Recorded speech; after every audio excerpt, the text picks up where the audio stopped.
e tu sei come l'erbo tenerello, quanto più cresci più diventi bello, e tu sei come l'erbo tenerino, quanto più cresci più venti bellino. Liro re ri re riro ri riro ra ri riro ra liro ri riro ra li riro ra li riro ra.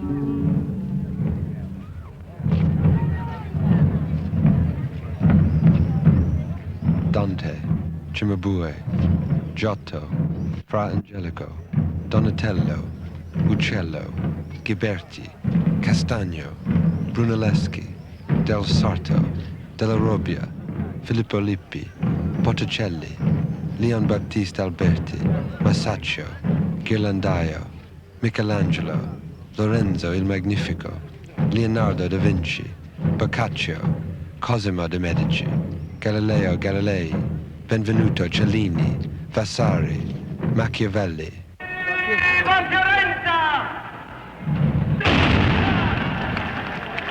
In 1555, Bernardo Cennini, a goldsmith, wrote, "Nothing is beyond the powers of the Florentines."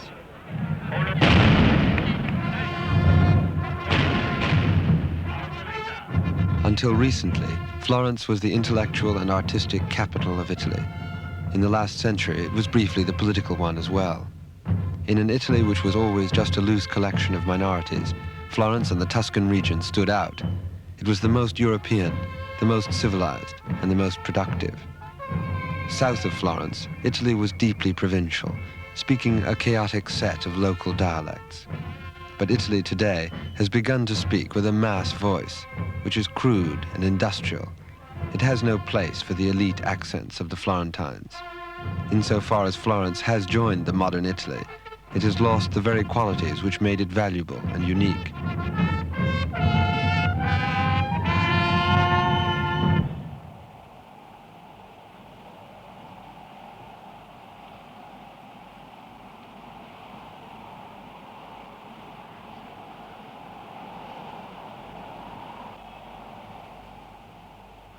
Giovanni Villani chronicles, in the year of our Lord, 1333, on the calendar of November, Florence being at that time more powerful and more prosperous than at any time in the century, it pleased God to send his judgment upon our city. That day it began to rain in Florence and in the country nearby, and so it continued for 4 days and 4 nights, as though the cataracts of heaven were falling. And in their houses people beat upon bowls and cauldrons, and cried to God to have mercy on those in peril, and people fled from house to house, and from roof to roof, and constructed bridges between houses, and made such noise and tumult that the thunder itself could scarce be heard. No such adversity came upon the city of Florence since that time it was destroyed by Totila, the scourge of God.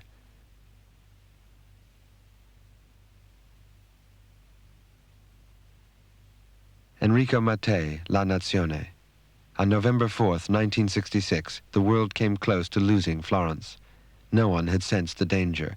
No one had seen the river rise. No one had given the alarm. And yet rivers do not overflow at a moment's notice. Their level rises gradually, and when water reaches a dangerous level, it ought not to be too difficult to warn the people likely to be affected. Why was this not done in Florence?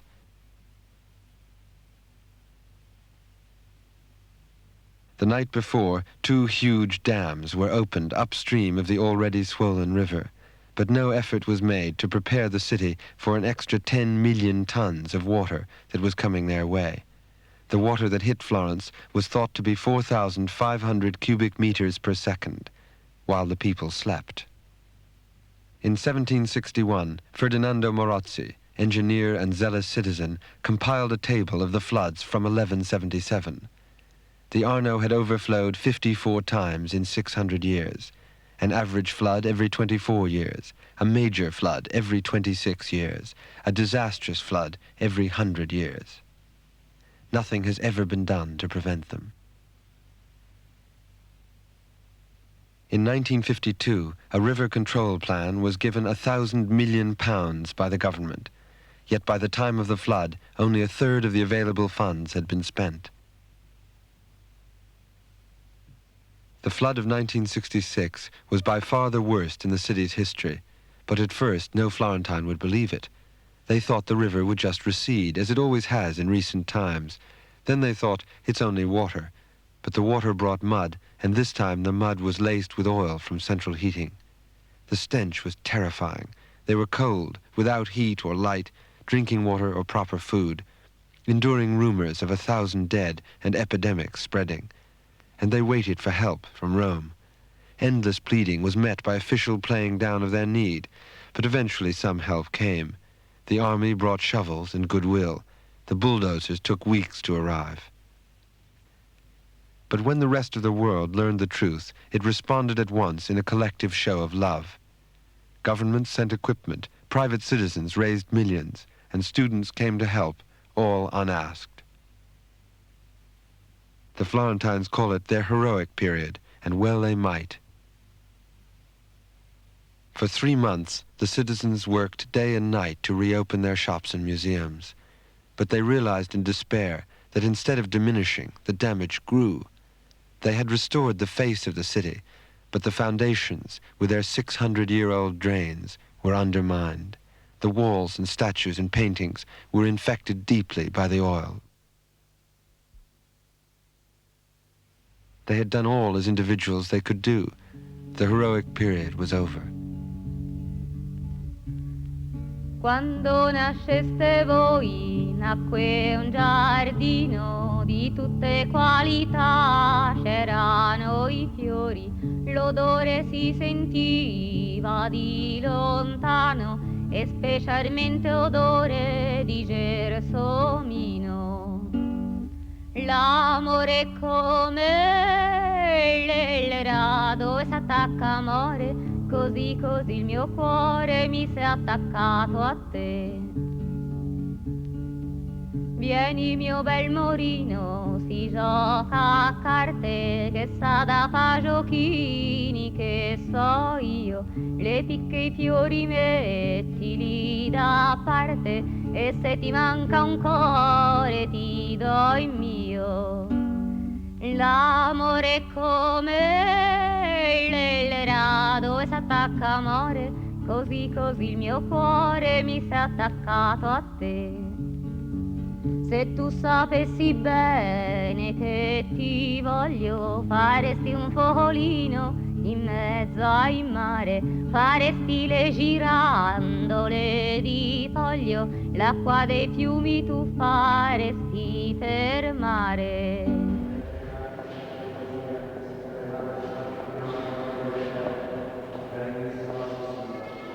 In some ways, the flood had benefits.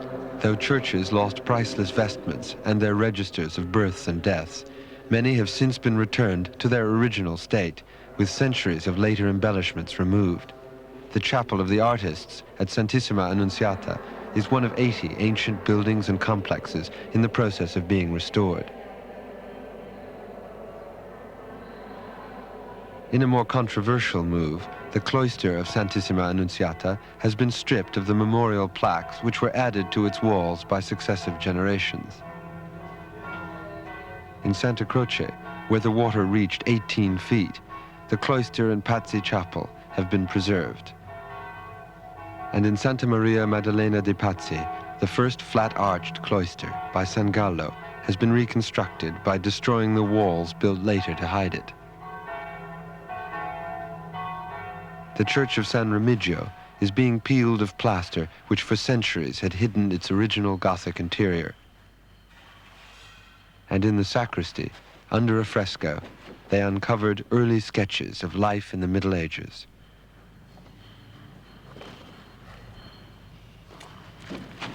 It is now common for workmen in Florence to find there chiseling at whitewash or plaster, which covers a 16th century painting, which might even be covering a 14th century one.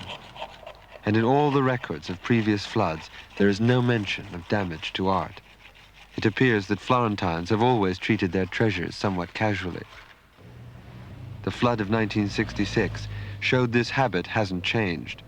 It laid bare a vista of neglect, which is cause for the same concern as the Arno flooding. The river has subsided, but the danger has not. The Archaeological Museum is a tragic case in point. It was the museum hit worst by the flood. No one was allowed near it for months, as the director and his small staff literally picked up the pieces one by one. The British consul, Christopher Peary Gordon, often inspects the results of the help given by the foreign relief funds. And these used to be the showrooms. These were showrooms originally, yes. And how high did the water come? The water came to... È arrivata a questa altezza qui.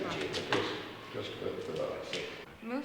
In most of the rooms, the water entered slowly, so that it rose up in the showcases, lifted the shelves off their hooks, and then, as it subsided, brought them down again and broke the pots as it came down. In some of the rooms, the water came in from downstairs and actually broke through the pavement, turning some of the showcases over with the force of the water, like a fountain, like a fire hydrant. You've in fact had to do very much again the original excavation. Exactly who dug it out in the first place. È un nuovo scavo è stato, uno scavo completamente. The Italian Art and Archives Committee in Britain and the American Committee to Rescue Italian Art have donated a restoration lab, which is turning out an object a day. Between the ceramics, the metal, the ivory and bone, there are 30,000 pieces to be redone.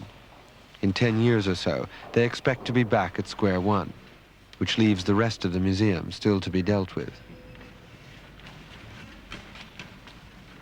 The flood struck at the worst possible place, the one wing which had been organized in the modern manner. The museum houses one of the most important archaeological collections in the world. The pieces are, of course, incredibly fragile, but the building has no heat nor air conditioning in this violently changing climate. For visitors, there is no electric light, nor catalog, nor even labels on many objects. The museum itself has no list of all the pieces. Many are heaped in nameless piles on shelves too dark or too high for any mortal to see. It is appalling, and the museum director knows it. But without staff or funds to change it, what can he do? It has been that way for decades. This is but one of many places in Florence where the flood may prove to have helped in the end if it leads to a change in the system.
There are more qualified staff at the British Museum, at the Hermitage in Leningrad, or the Metropolitan in New York than in all the museums of all the cities of Italy put together. Despite Italy's enormous wealth of great art, most of the scholarship and appreciation of it has had to be done by foreigners.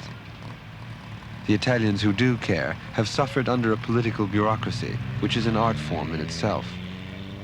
Despite the enormous growth of tourism and the desperate need for restoration of old masters and new discoveries, the museum system has not altered since its establishment when Italy was still a kingdom 90 years ago.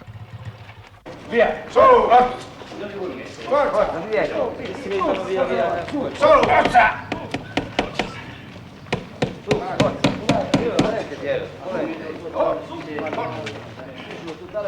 In 1939, a modest attempt to expand was cut short by the war. Via! Solo!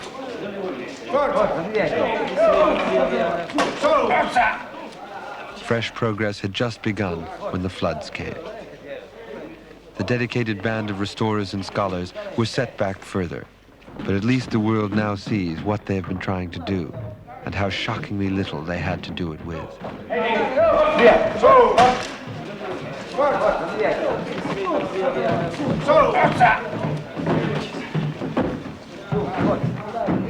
The Cimabue crucifix marks the transition between the Middle Ages and the Renaissance. It was the most serious loss of the flood.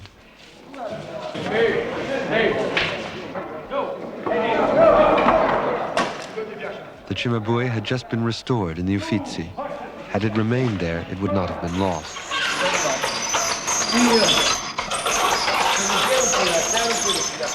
But the Franciscans wanted the crucifix back in the Museum of Santa Croce, and after much pressure, it was returned.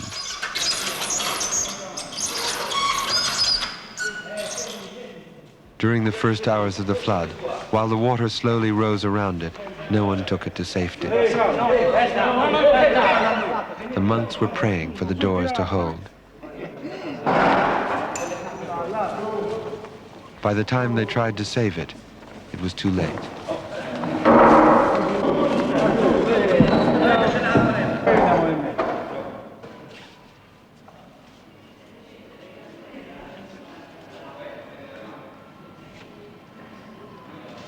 It's a bit strange to look at it now.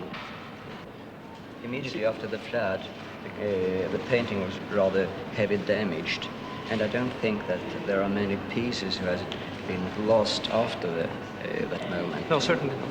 Certainly not. It seems that almost everything was. But it looks totally damaged as a picture. But the remaining parts have, of course, a documentary value. Yes.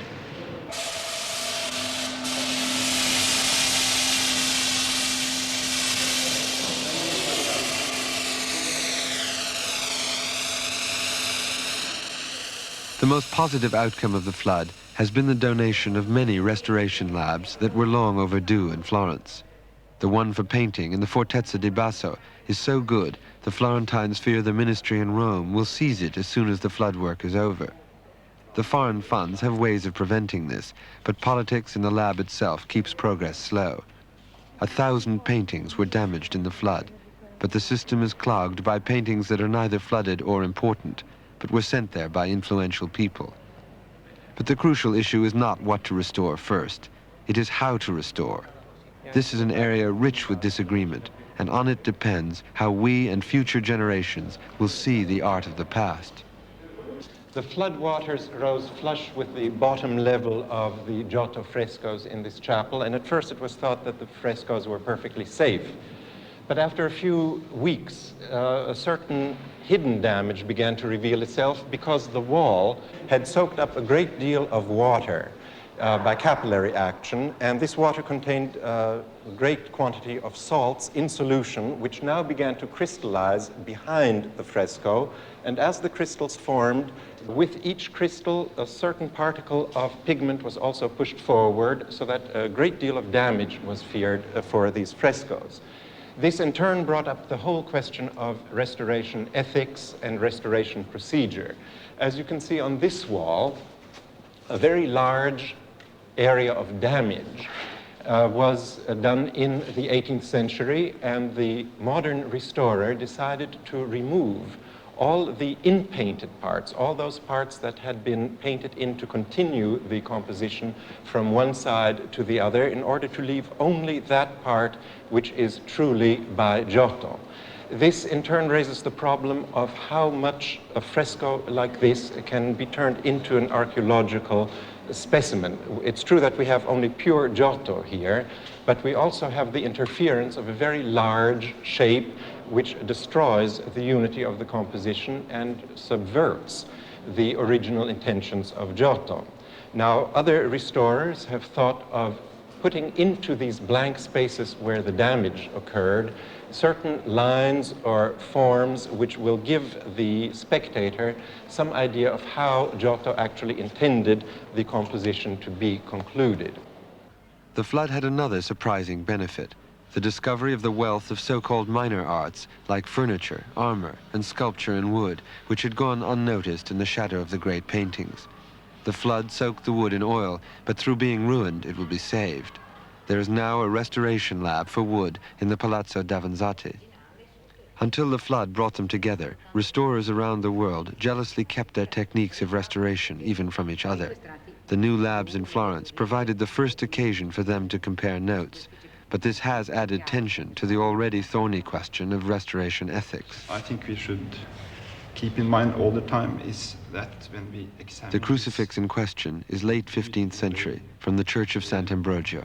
The least conspicuous way possible, because when we take something away, we cannot get it back if the result which we obtain is not agreeable. No, that's quite very important. No, but it's enough, very, very small. Exactly. I think an X-ray, for instance, would help to show the extension of the part of the hair which is not cut in wood, but applied as a rope. This certainly. To me, it seems that it goes all around, but no, here is wood. Are you sure? Some is picked up here. Here is wood. Are you sure? Yes. Yeah, yes. Well, I think here is wood. It's hollow. It's all over. But wouldn't it be possible to make more examinations? Because quite frank, I mean, speaking purely as an art historian, one does mind the thought that there's a very thick layer here. You were talking about the thick gesso layer that covers the whole modeling of foot and knee. Yes, I understand that very well, but I would like to ask you as an art historian, let's say there is a decoration here from the 16th century which must be destroyed if we want to get down to the original decoration. But isn't that a very dubious question also for an art historian to destroy a decoration which is so old? Well, I quite agree, but I'm not so sure that this kind of piece would have an important enough overpaint from, let's say, the 17th century to... Oh, my point is that nobody knows. And first, then I think it should be decided if it should be cleaned or left as it is. Well, it's overpaint, you mean? Yes, I mean, it's not agreeable, but what is underneath might be even worse. Yes, but the brown on the top is not... actually, this is very late addition. That's two different questions. No, that's an aesthetic. No, I mean, it's not... Anybody of us think it's beautiful, but... It's beautiful? No. No, all right. But, I agree. It's not our taste alone which should guide a work like this. 50 years, people might think this is beautiful. I don't Just know. as they did 50 years ago. Yes, Yes, perhaps. I don't know. One of these discussions led to a major discovery. Under the dun-brown coat of Donatello's Mary Magdalene, which was flooded in the baptistry, they found colored robes and golden hair, thought to be painted by Donatello himself. But disagreement over restoration and indifference of the bureaucracy has had tragic effect in another major area, sculpture of marble, bronze, and stone. The treasures of Florence have decayed faster in the last 50 years than in all the previous 500. The bronze statuary left outside is discolored by a disease called sulfation. The marble is turning into plaster of Paris and crumbling. The cause is traffic fumes and smog, which combines with humidity to act like sulfuric acid. But Italian authorities disagree. They consider the grime to be the natural patina produced by marble in its healthy state. The pockmarks, crumbling, and rust from iron fixings were shrugged off as the ravages of time. The flood revealed there was not a single restorer of this sculpture in all Italy. To deal with the aftermath of the flood, restorer Kenneth Hempel came from London's Victoria and Albert. He persuaded Professor Berti of the Bargello Museum that patina was one thing and grime another, and the grime was destroying the sculpture. Now, 1 year later, under Berti's direction, the Bargello's works are clean.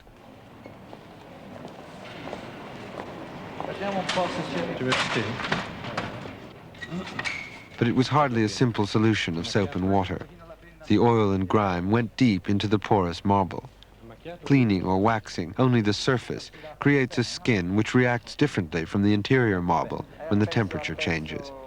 It can crack or split off entirely. After 1 year, the latest efforts seem successful. But the serious test is whether the statues survive for future generations to enjoy.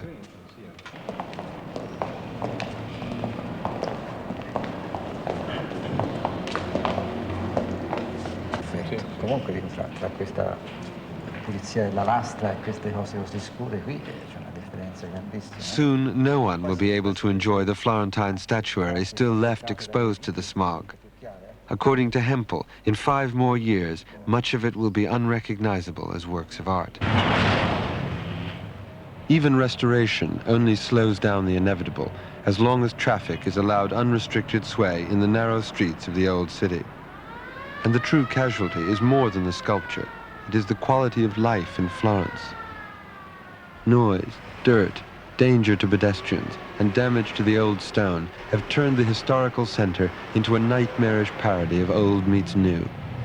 Despite the commercial success of the traffic-free Ponte Vecchio, the rest of the shopkeepers clamor for cars.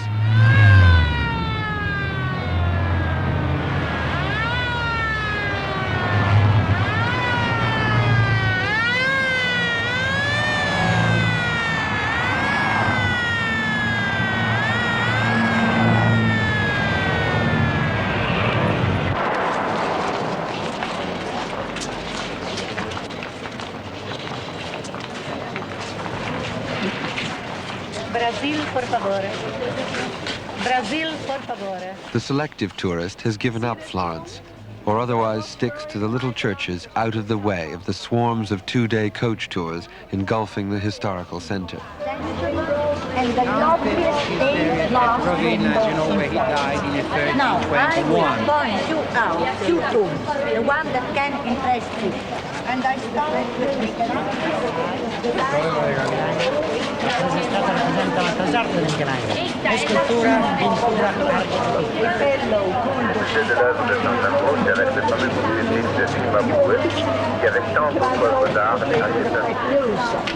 He was a very short man.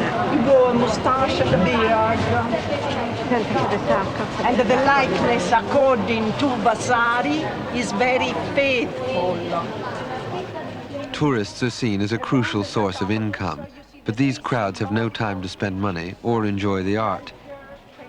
At the rate of 6,000 a day, they make it impossible for anyone, including themselves, to have a close, quiet look at the paintings. Florence belongs to the world, was the byword of the floods, but it is choking in the embrace.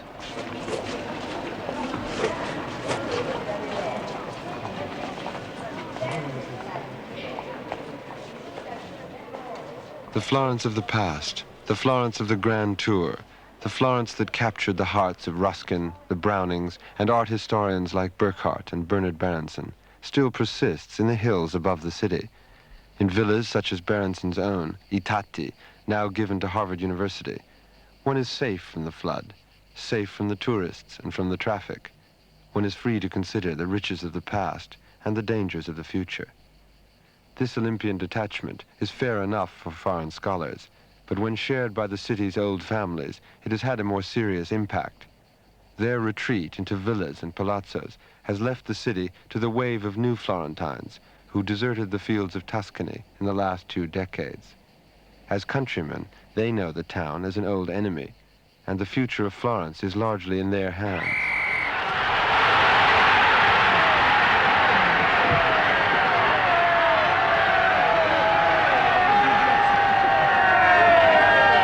The major flood damage has been dealt with, but the future of Florence is still at risk. 500,000 people are compressed into an antique urban space, without heavy industry or a secure economy, and the thriving culture, which was once its pride, is almost dead. If we can educate again the Italian people, they can be, I think, very, very good. And which is the problem of the Florence, I say again, is the problem of the country, of all Italy. Of all Italy. Of all Italy. But it seems to me that with the flood, it did focus a great deal of attention of the world on Florence. In these days, I thought that if the flood was in all Italy, it would be perhaps a good thing. Even better.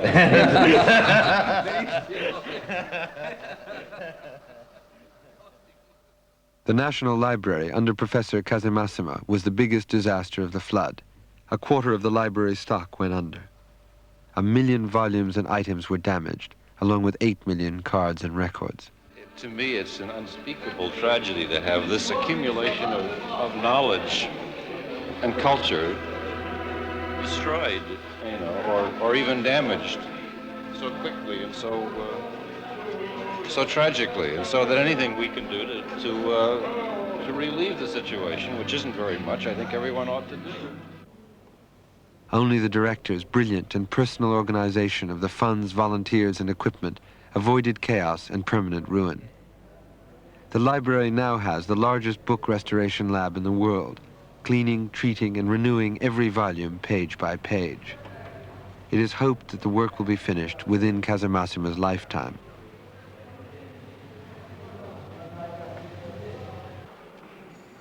But he is also facing a series of problems so basic to the library's operation that the foreign restorers found it impossible to believe. For a start, the staff is paid so little they can only work part-time, which obviously holds up restoration as well as the everyday work. There is no librarian training program, so they must learn on the job at the National Library. The staff have been too busy for the last 25 years to move the books from the basement where they were taken during World War II, and so they were flooded. With a shortage of space, the basement must still be used. The library was built 30 years ago from plans of the 19th century, with vast wasted areas. Being the National Library of Italy, it must keep a copy of everything published, including newspapers. 1 kilometer of new shelf space is needed every year, and the lab has taken up a space worth 24 kilometers of shelves. The library cannot legally expand, and it is full. It is also empty of readers.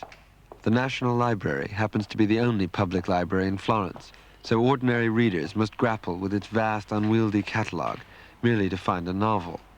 It puts off even professional people from using the fine collections of specialized books. The reading rooms hold only 100 seats, but no more than 10 are usually full. The library is brimming with books, but has no readers. The city is packed with statues and paintings, but has no living culture, no original writing, no good theater, opera, or modern art. Its university is struggling in makeshift quarters. Does it matter to the millions around the world who sent their love to Florence during the flood? Was it only to preserve the art for the passing pleasure of the tourist? Or for the handful of Renaissance scholars endlessly reinterpreting the past in hopes of shedding light on the present? Or was it simply in memory of a once great city, of a time when art and commerce merged in a unique climax of civilization, only to be admired at a distance through its relics?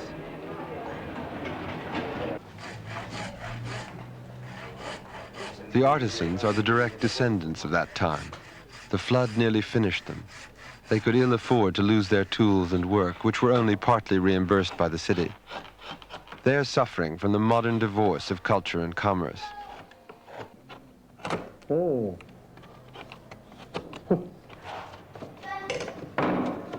Instead of encouraging their best, like the patrons of the past, businessmen in Florence and Milan bought up many of the artisan workshops right after the flood and are forcing them into mini-mass production. The artisans are upset by the decline of their standards, but the economics are simply out of their hands. They protest if only they were paid more for each piece, they could work longer on it and obviously do better work.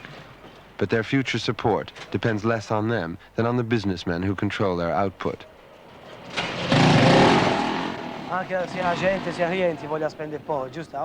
The authorities do have commercial schemes to protect their skills. But like most solutions to Florence's problems, they may never get past the talking stage. In Italy, the enemy of the people is not the middle class, which compared to the rest of Europe is very young.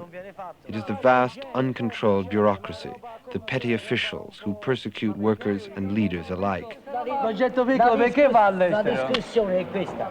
Loro vorrebbero sapere questo artigiano va rivalutato in questa maniera. La roba deve venire pagata meglio e esigere che il lavoro sia fatto bene e a mano. E questa è la discussione.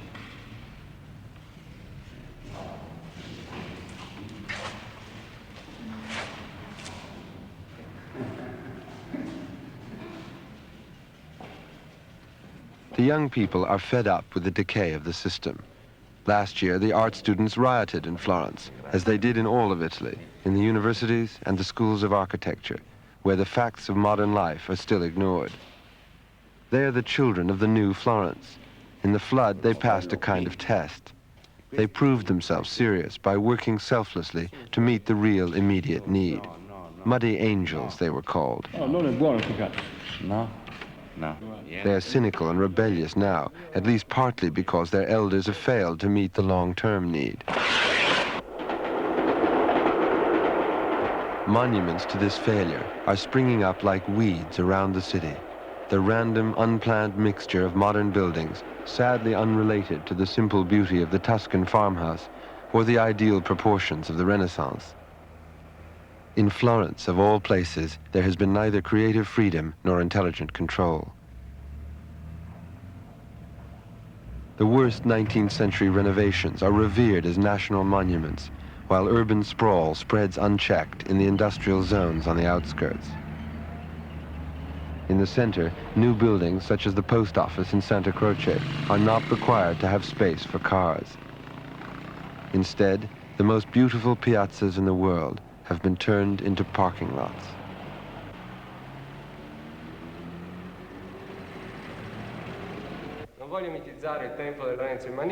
The Florentine architects themselves blame this chaos on the breach between business and culture. Many of the men with the money to build are new to Florence and cut off from the city's traditions. The architects long for Lorenzo de' Medici to use his capital in a creative way.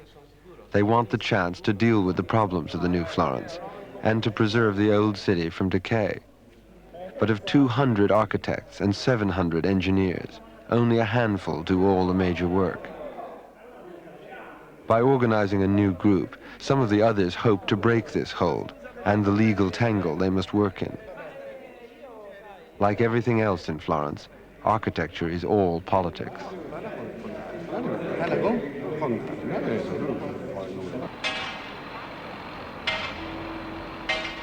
The effect of the flood on the city's problems is far less hopeful than its obvious benefits to the protection of art. As in all the floods of the past 800 years, the area worst hit was Santa Croce, where the water reached a height of 20 feet. Its chief resident, Professor Piero Bargellini, is a Christian Democrat who was mayor during the flood and its acknowledged hero. He thinks the flood was an inspiration to the Florentines to solve their own problems, most of all the need for a firm economic base. He thinks tourism is a solid answer and shares the pride of his neighbors in their glossy shops done up in the wake of the flood. He also regards the traffic as a healthy sign of life. But trouble lies literally just around the corner. Like the 600-year-old drains, Florence's deepest problems have not been cured by the facelift. For 2 years, the citizens have expected the authorities in Florence or Rome to finish the long-term recovery and take action to prevent another flood. Chief among the discontented are the workers of Santa Croce. 1,000 of their houses were ruined by the flood, and the £400 they were given to repair them was simply not enough. They either did the lengthy salvage work themselves or found their landlords doing up the flats to be let for higher rents. Nothing has been done since the flood, they said. They seized on Bargellini, not knowing he was the ex-mayor, even though he lives 2 streets away. It was a chance to bend the ear of an establishment figure without having to go through channels in quadruplicate. They were a crowd of fools to put Bargellini over us. Look at how much is still ruined. Houses, cafes. The city gave us £400. You can see it is not enough for what is wrong. You can see nothing has been done. And who is going to fix them? You? Who are you anyway? When Bargellini introduced himself, he was promptly asked for help. Look, you think you have done something for Florence, but you have not. We cannot pay the bills for the damaged houses or even the gas and light. We work for the city and cannot afford a drink at noon. We are unemployed. We need help. Send me a letter, says Bargellini. Put it on paper.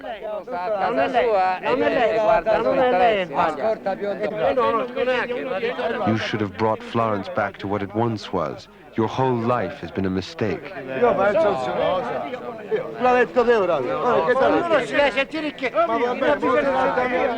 did the best I could from my position, said Bargellini, which is certainly true, and the saddest part about it.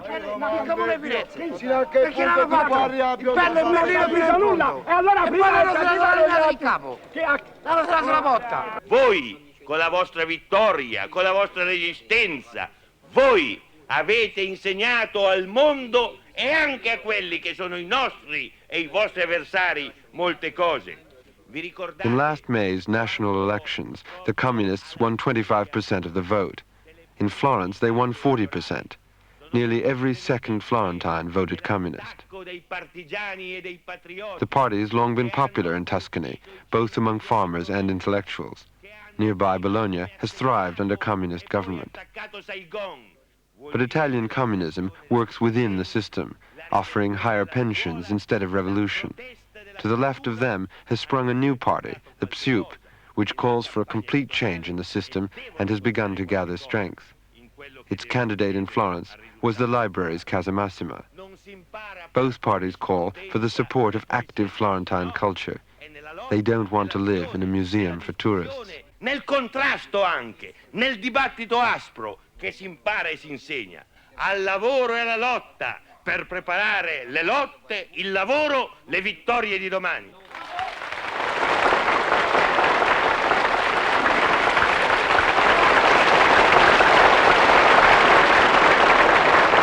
Invece il difetto è di poter fare tutto insieme e tutto perfetto. It is not that Bargellini and the other leaders don't know what to do. It is their inability to make the bureaucracy do it that has led Florence and Italy to its present impasse. As mayor, Bargellini tried hard to launch a flood prevention plan to show the world that Florence too cared for its welfare. He begged for even one empty reservoir to divert rising waters. If you cannot build the whole house at once, he said, you do it one room at a time. But instead, the central authorities wanted to talk. This particular discussion has been going on for 500 years.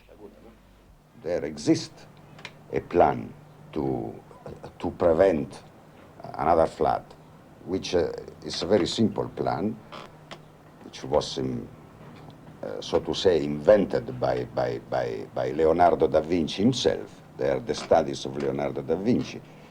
It was completely useless to appoint a large commission of scientists who are still studying about that, since we know the problem and the ways to prevent the catastrophe. But as usual, this plan, the government wants to make a too perfect plan, foreseeing everything and working for the eternity. And that's the effect of abstraction, the lack of pragmatism, which is the character, one of the bad characters of our government. The Comune of Florence, once the bastion of Republican democracy in an age of princes and kings. These days, most Florentines have little contact with the government as long as business is good. Deserted by the descendants of its founders, it is now dominated by the newest Florentines from the country.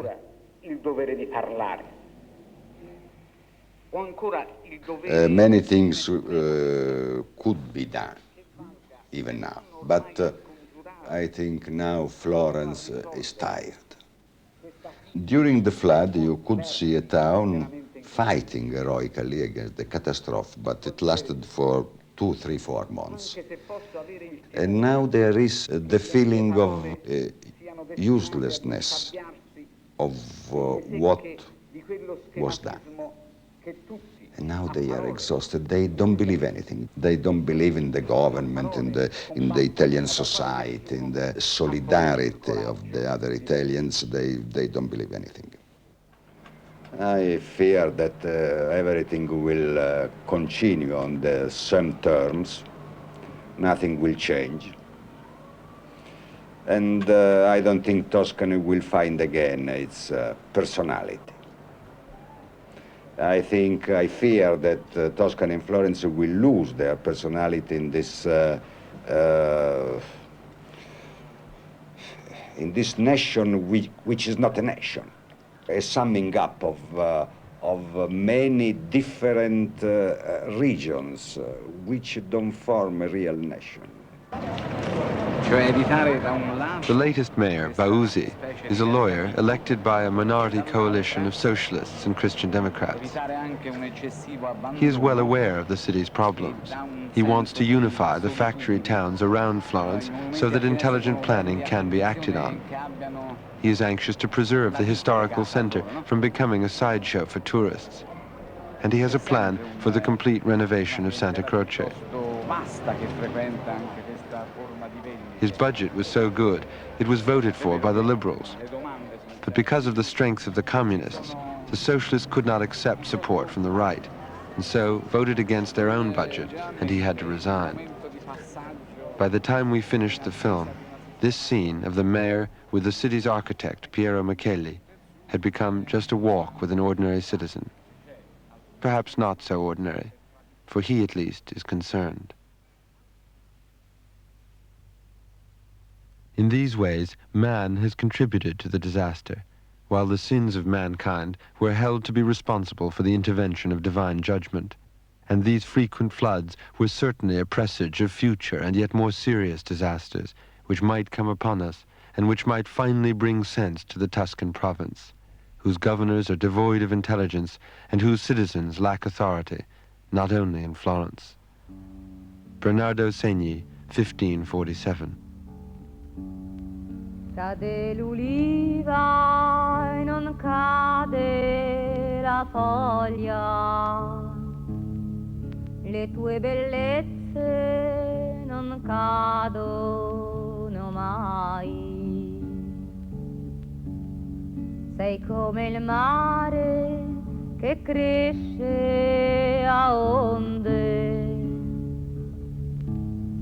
cresce per vento ma per acqua mai. Liro rai rirai riro ririrura lirirura, liro ririrura lirirura lirirura. E tu sei come l'erbo tenerello, quanto più cresci, più diventi bello. E tu sei come l'erbo tenerino, quanto più cresci, più venti bellino.